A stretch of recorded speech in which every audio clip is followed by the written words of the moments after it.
Hippolyta, our nuptial hour draws on apace. 4 days will quickly steep themselves into night. 4 nights will quickly dream away the time. Hippolyta, I wooed thee with my sword, but I will wed thee in another key, with pomp, triumph, and with reveling.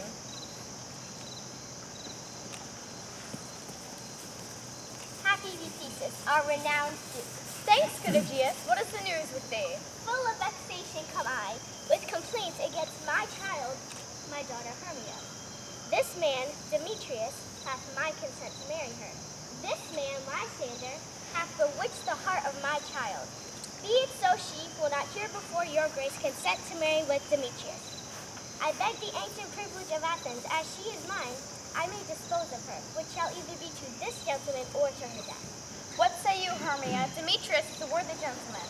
So is Lysander. But in this kind, wanting your father's voice, the other must be held the worthier. I would my father look good with my eyes. Rather your eyes with his judgment look. I beseech your grace that I may know the worst that may befall me in this case if I refuse to wed Demetrius. Either to die the death, or to endure the livery of a nun. So will I grow, so live, so die, my lord. Take time to pause. And by the next new moon, the sealing day betwixt my love and me. Upon that day, either prepare to die for disobedience to your father's will, or else to wed Demetrius as he would. Relent, sweet Hermia, and Lysander, yield thy praised title to my certain right. You have her father's love, Demetrius. Let me have Hermia's. Do you marry him? Scornful Lysander. I am, my lord, as well derived as he, but my love is more than his. I am beloved of beauteous Hermia. Demetrius is loved by another. Helena! You want her soul, and she, sweet lady, dotes upon this spotted and inconstant man. I must confess, I have heard so much. For you, fair Hermia, look you arm yourself to fit your fancies to your father's will.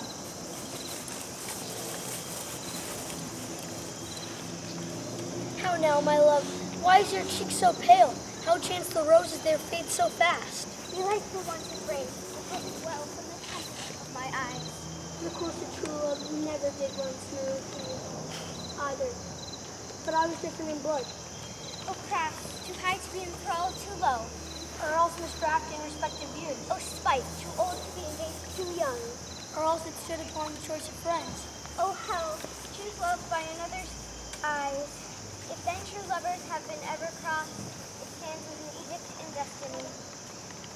Then let us teach our trial patience, because it is a customary cross, as due to love, but as thoughts and dreams and sighs. A good persuasion, therefore hear me, Hermia.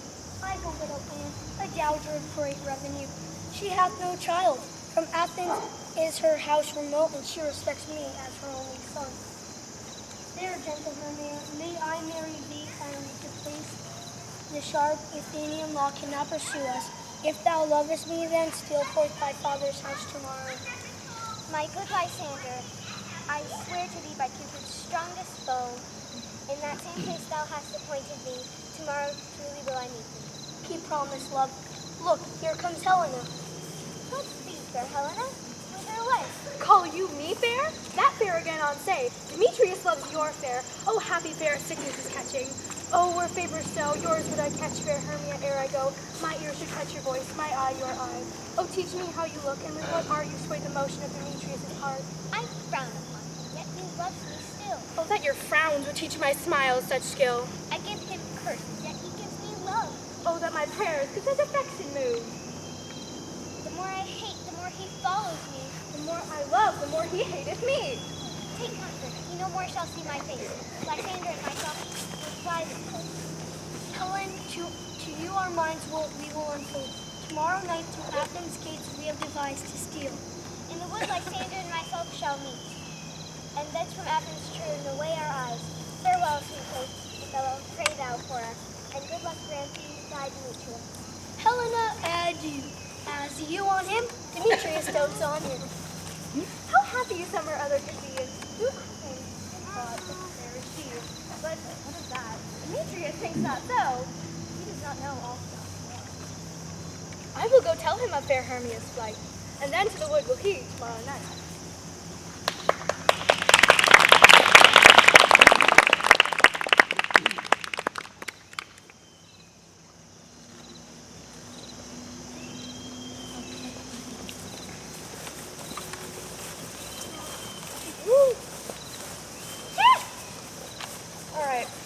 all our company here. Here.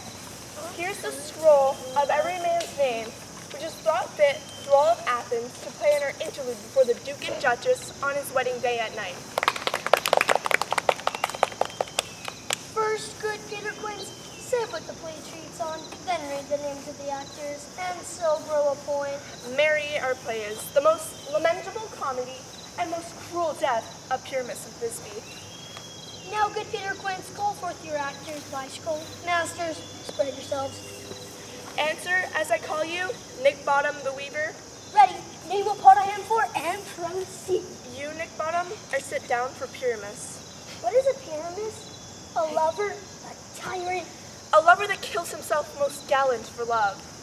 That'll have some tears in the true performing of it. If I do it, let the audience look to their eyes. I will move storms. I will condole in some measure. Francis Flute, the bellows mender. Here, Peter Quince. Flute, you must take Thisbe on you. What is this? A wandering knight? It is the lady that Pyramus must love. Hey, put me not play it, woman. I have a beard coming. That's all one. You shall play it in a mask, and you may speak as small as you will. I may hide my face too. Let me play 52. I'll speak in a monstrous little voice. No, you must play Pyramus, and Flute, you Thisbe. We'll proceed. Robin Starveling, the tailor. Robin Starveling, you must play Thisbe's mother. Tom Snout, the joiner. Here, Peter Quince. You, Pyramus' father. Myself, Thisbe's father. Snug, the joiner, you the lion's part. Have you the lion's part written? Pray you, if it be, give it me, for I am slow in study. It is nothing but roaring. Yes. Let me play the lion too. I will roar that will make the Duke say, let him roar again, let him roar again. And you should do it too terribly.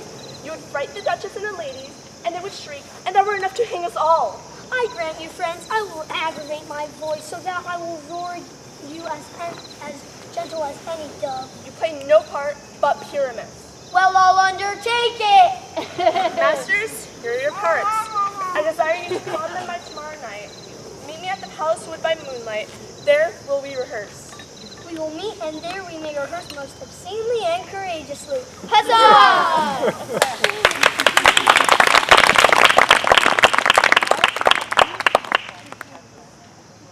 Hello, 'tis I. The king doth keep his rebels here tonight.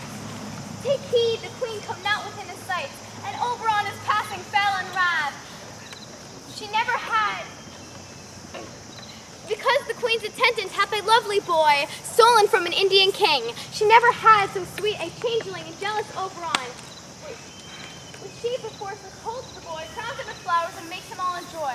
And they never match in grove or green. Who am I, you ask? Why, I'm the merry wanderer of the night. I jest to Oberon and make him smile. Listen, here comes Oberon. Ill met by moonlight, proud Titania.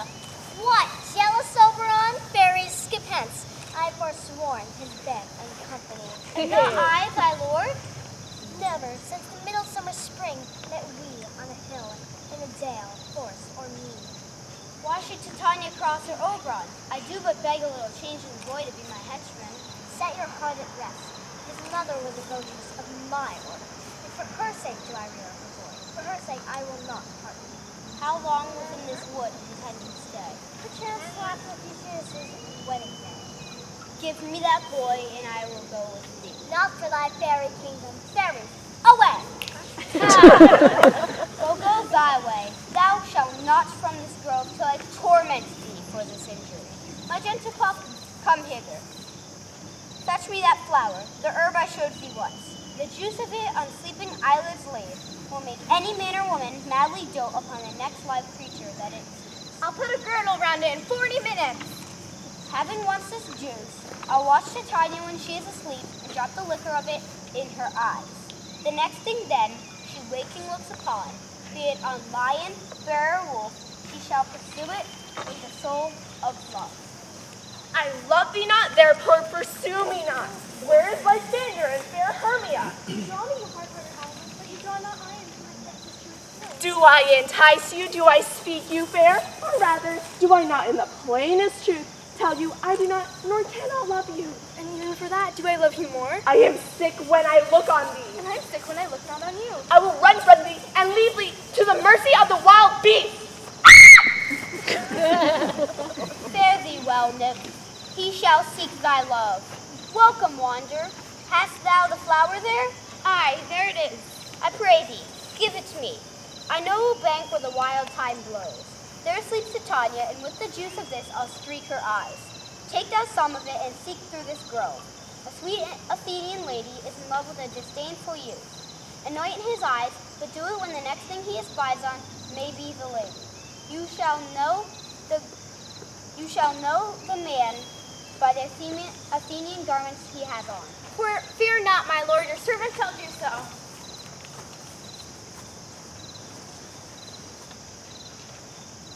Come, sing me now asleep, then to your offices and let me rest.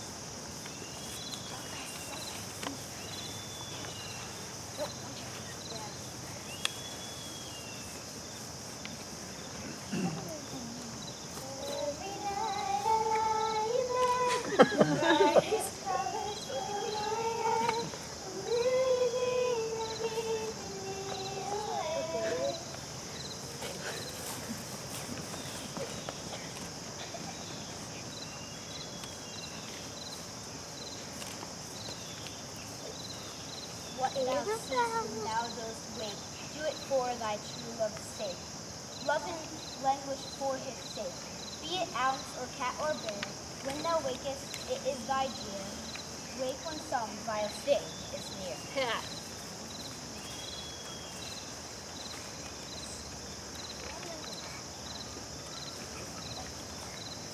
Fair love, you faint with wandering in the wood, and to speak soft, I forgot our way.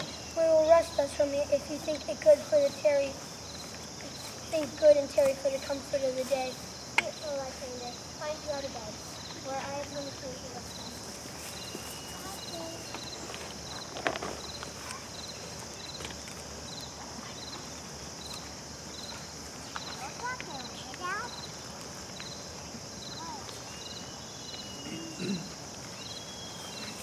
Through the forest I have gone, but Athenian I found I none.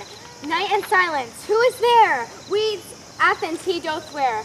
This is he, my master said, despise the Athenian maid, and there the maiden, sleeping sound. When thou wakest, let love forbid sleep his eye on thy eyelid. So awake when I am gone, for I must now to Oberon. I charge thee hence, do not hunt me thus. Will darkling leave me, do not so. Stay on thy peril. I will go alone. Oh, I am out of breath in this fond chase. The more my prayer, the lesser my grace. Happy is Hermia, wheresoever she lies. But who is this? Lysander on the ground, dead or asleep. I see no blood, no wound. Lysander, if you live, good sir, awake. And run through fire I will for thy sweet sake. Where's Demetrius? Oh, how fit a word is that vile name to perish on my sword. Do not say so, Lysander, say not so. Because he loves your Hermia, yet Hermia still loves you. Then be content. Content with Hermia? No, I do repent the tedious minutes I with her have spent. Not Hermia, but Helena I love, who will not change a raven for a dove. Wherefore ever was I to this keen mockery born? When at your hands did I deserve this scorn? Oh, that a lady of one man refused, should of another therefore be abused.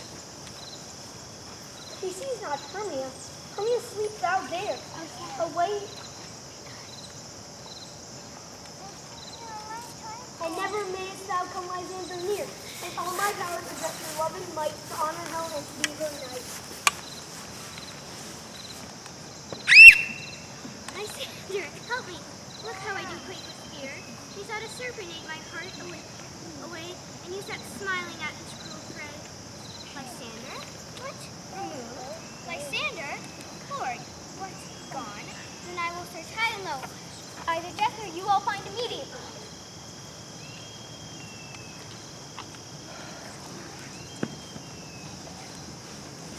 Huzzah!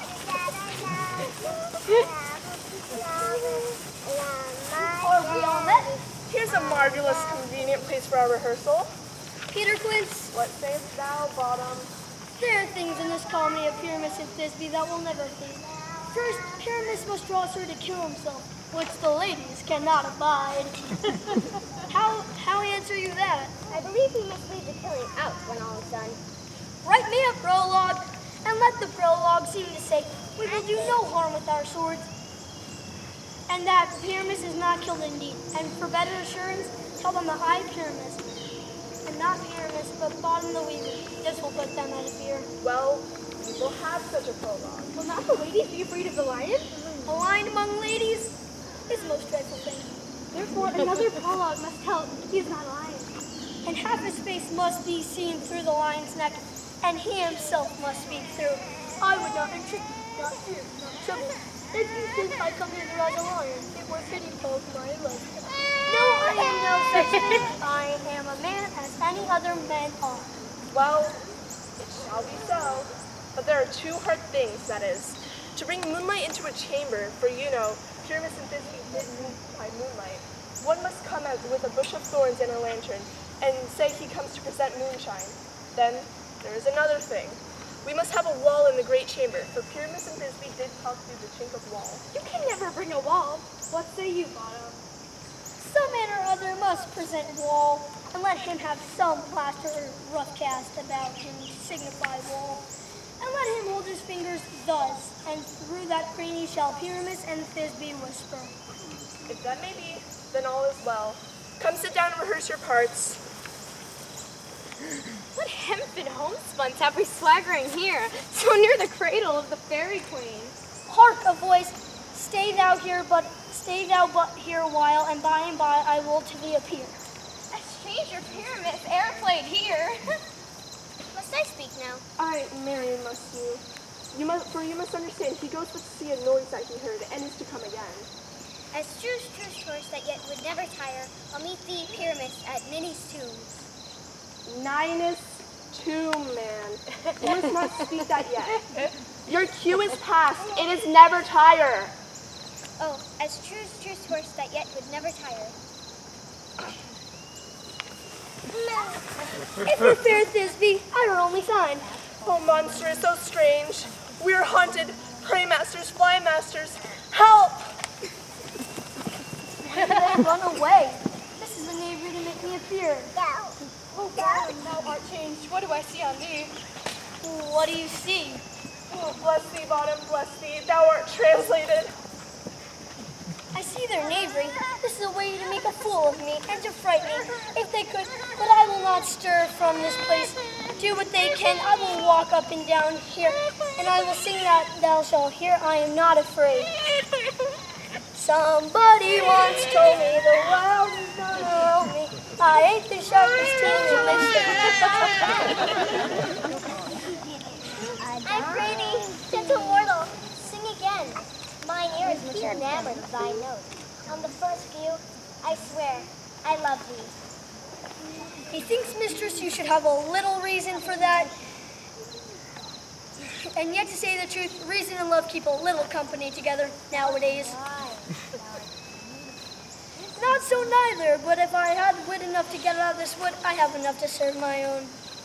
Out of this wood, do not desire to go. I'll give fairies to attend on thee.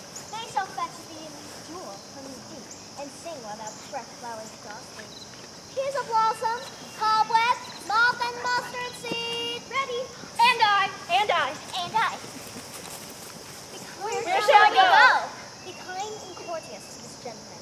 The honeybags, steal from the honeybees, and pluck the wings from the painted butterflies, that fan the movement of his pleasing eyes. Nods and help, and give him praise. Hail, wise man. Hail. I beseech your worship's name. Cobweb.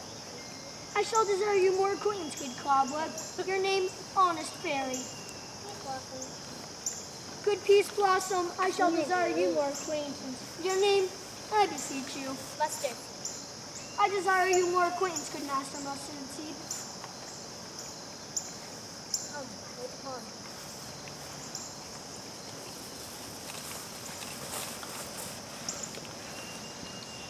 I'm taking a lot of material.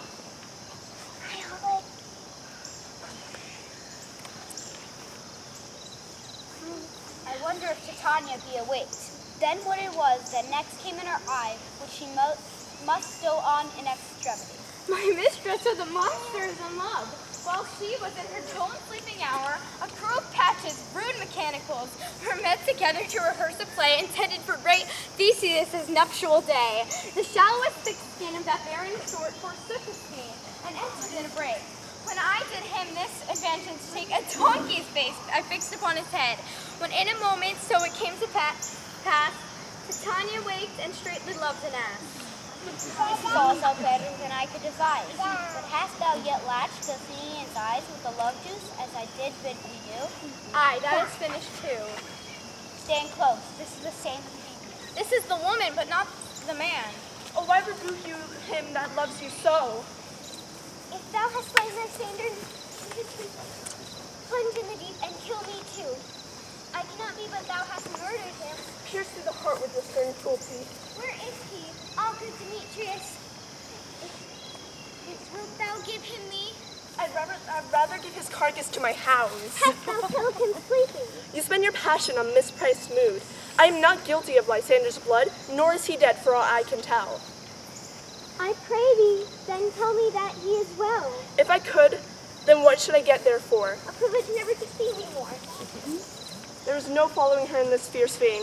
Here therefore I will remain. What hast thou done? Thou hast mistaken flight and laid the love juice on some true love's sight. About the wood go swifter than the wind. In Helena of Athens look thou find. By some illusion see thou bring her here.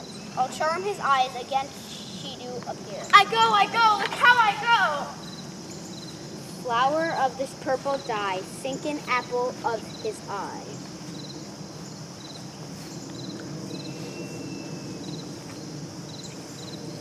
Captain of our fairy band, Helena is here at hand, and the youth mistook by me, pleading for a lover's fee.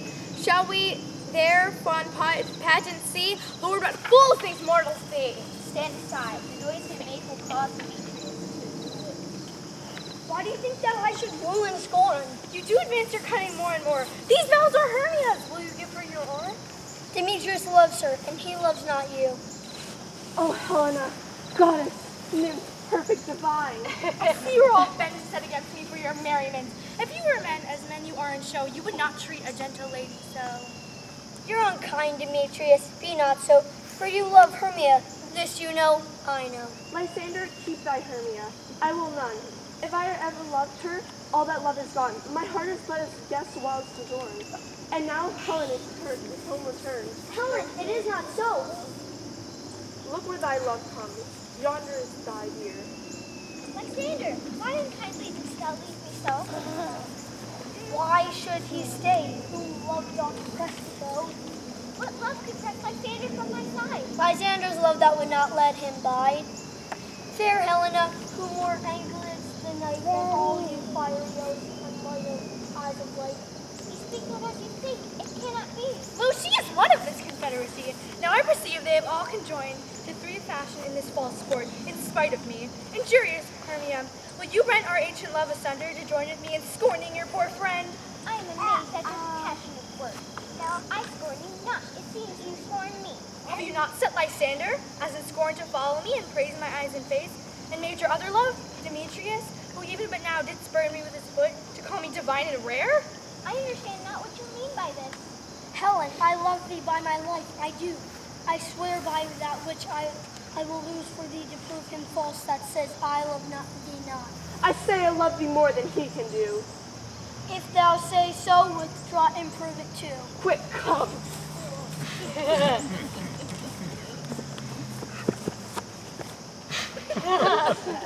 Lysander, where'd you tenfold it?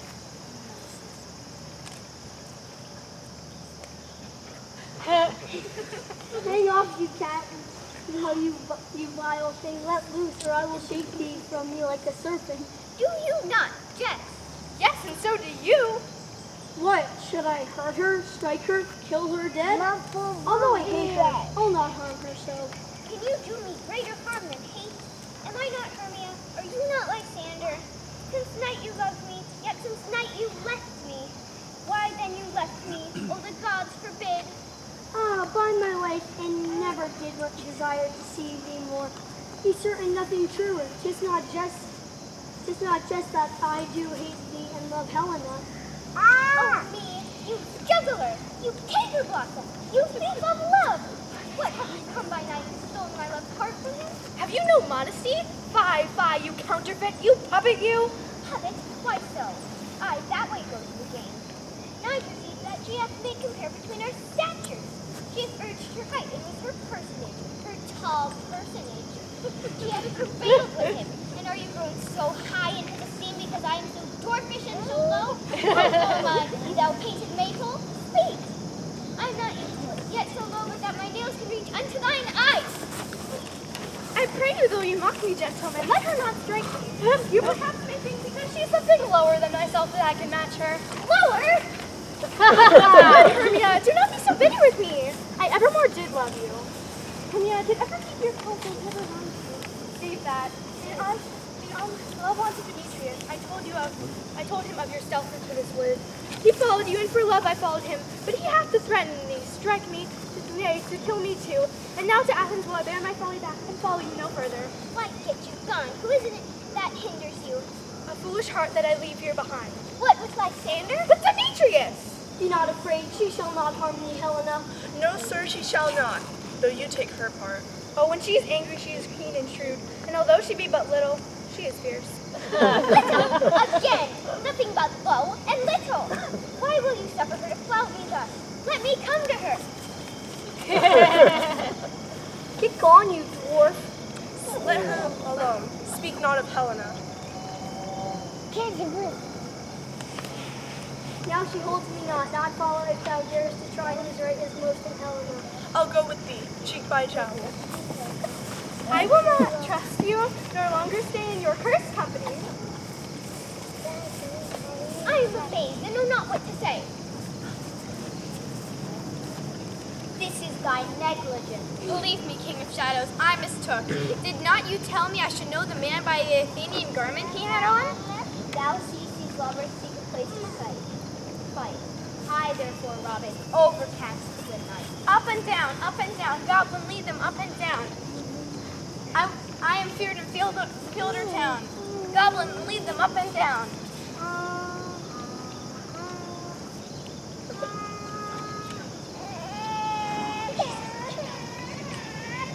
Where art there, proud Demetrius? Speak thou now. Here, villain, drawn and ready. Where art thou? I will be with thee straight. Follow me then to plainer grounds. Lysander, speak again, thou coward. Art thou fled? Follow my voice. We'll try no sword fight here. I follow fast, but faster did he fly. We will rest. Here will rest me. Come thou gentle day when I will find Demetrius and revenge this spite. Come hither, I am here. Nay then, thou mockest me. Thou shalt measure out my length on this cold bed. My days approach, look to be visited. O weary night, O long and tedious night, sleep that sometimes shuts up sorrow's eye, me a while from my own company. Never so weary, never so gay. Here will I rest me till the break of day. Heaven shield Lysander, if they mean a fray. On the ground, sleep sound, I will play your eye, gentle lover remedy. When thou wakest, thou takest true delight in sight of thy former lady's eye.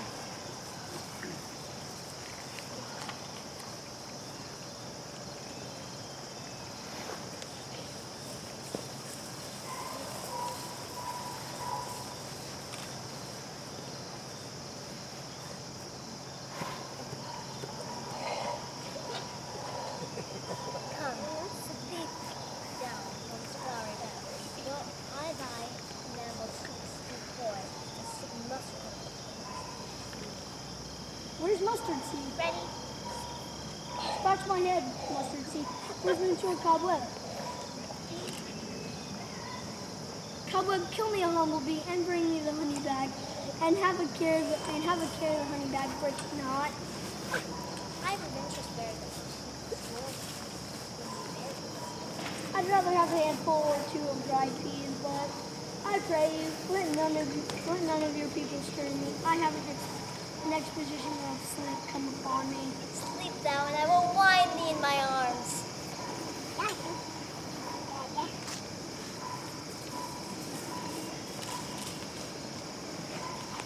Welcome, good Robin. Seest thou this sweet sight? For dotage now I do begin to pity. Gentle Puck, take this transformed scalp off the head of this Athenian slave, that he awaking when the other do, may all to Athens back again repaired, think no more of this night's accidents, but as a fierce vexation of a dream. First, I will release the fairy queen. My Oberon, what visions have I seen? You thought I was enamored of a donkey.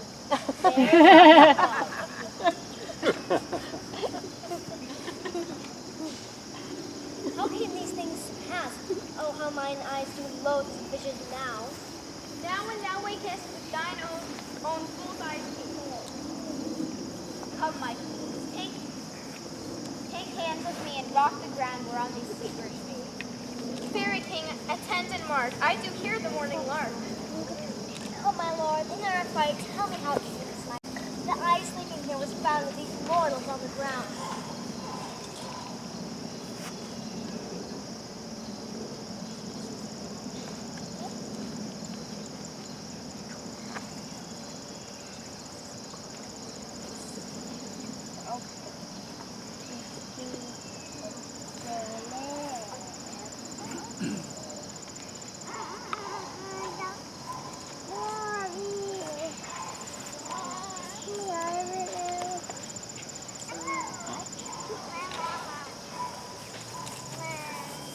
My lord, this is my daughter Riverside, and this Lysander, and this Demetrius, and this Helena.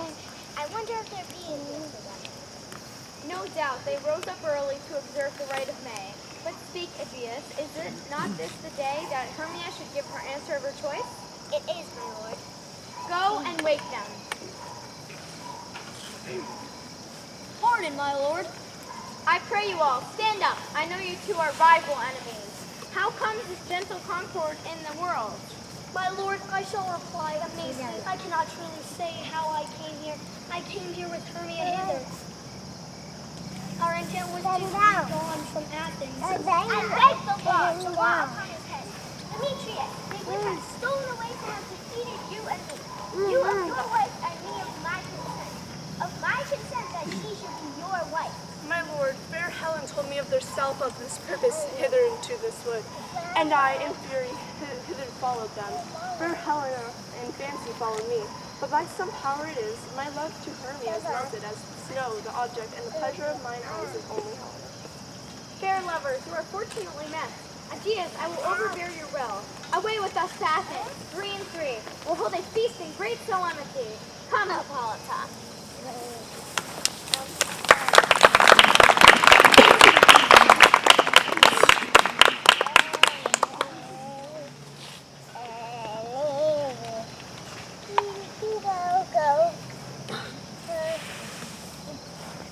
Come now, what masks? What dances shall we have? Call, illustrate.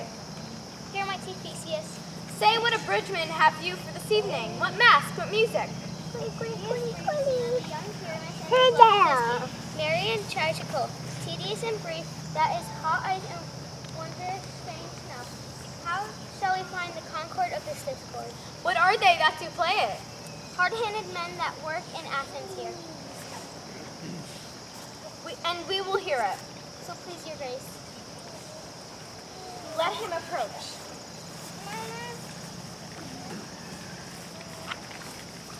In this same interlude, it doth befall that I, one snout by name, presents a wall.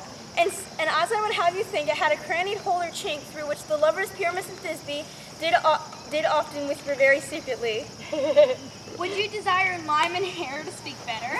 It is the wittiest partition I ever heard. Discourse, my lord. Priamus draws near the wall. Silence! Oh, grim-looking night, oh night with hue so black, I fear my Thisbe's promises forgot. And thou, oh wall, oh sweet, oh lovely wall that stands between her father's ground and mine, show me the chink and blink through with mine eye But when I see no Thisbe do I see, oh wicked wall, through whom I see no bliss. Cursed be thy stones for thus deceiving me. Oh well, who else hast thou heard my cry, for cursing my first parent of the me? I see a voice. Now roll to the chink to spy, and I can hear my Thisbe's face. Thisbe! My love thou art, my love, I think. Wilt thou at Ninny's tomb meet me straight away? Tide life, tide death, I come without delay. Thus have I my part to church so, and being done thus well, away doth go. You, ladies, you, whose gentle hearts do fear the smallest monstrous mouse that creeps on floor. Now perchance both quake and tremble here, when lion rough in wildest rage doth roar. Then know that I, once snug the joiner, am a lion fell, nor else no lion fail. For if I should as lion come in strife to this place, 'twere pity on my life. A very gentle beast of good conscience.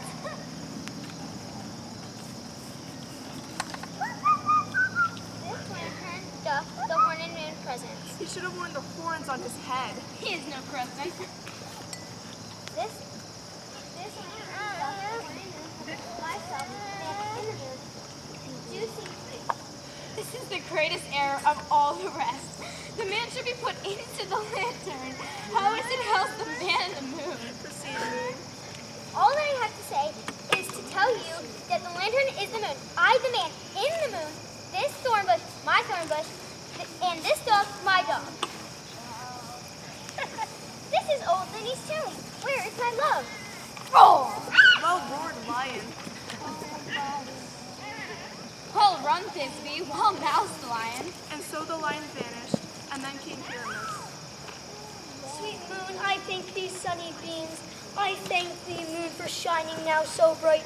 I can trust to take the truest Thisbe in sight. But stay, oh spite, what dreadful dole is here? Eyes do you see, How can it be? The man told good would stand with what? Comes tears confound out sword and wound. The path of Pyramus I left, path where heart doth hop. Thus die, I thus. Now I am dead, now I am fled, my soul in the sky. Tongue lose thy light, moon take thy flight. Now die.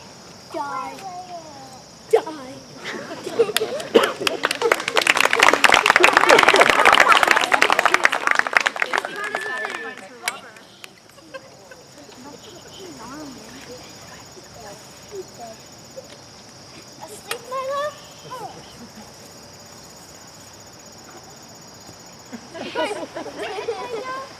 Oh, Pyramus, arise. Come, pesky sword. Come, bleed my chest in blue.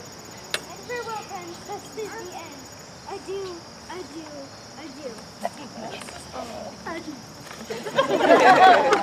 Moonshine and lion are left to bury the dead. Aye, and Wall too. No, I assure you the wall is down that part of their fathers. Will it please you to see the epilogue? No!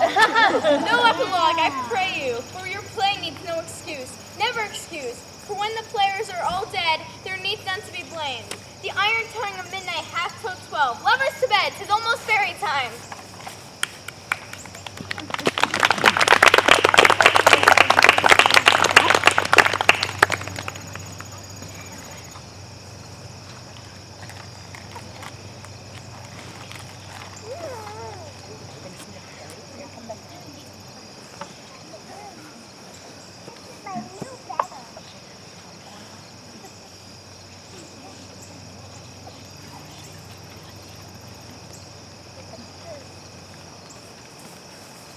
If we shadows have offended, think but this and all is mended, that you have but slumbered here while these visions did appear, and this week an idle theme, no more yielding, but a dream.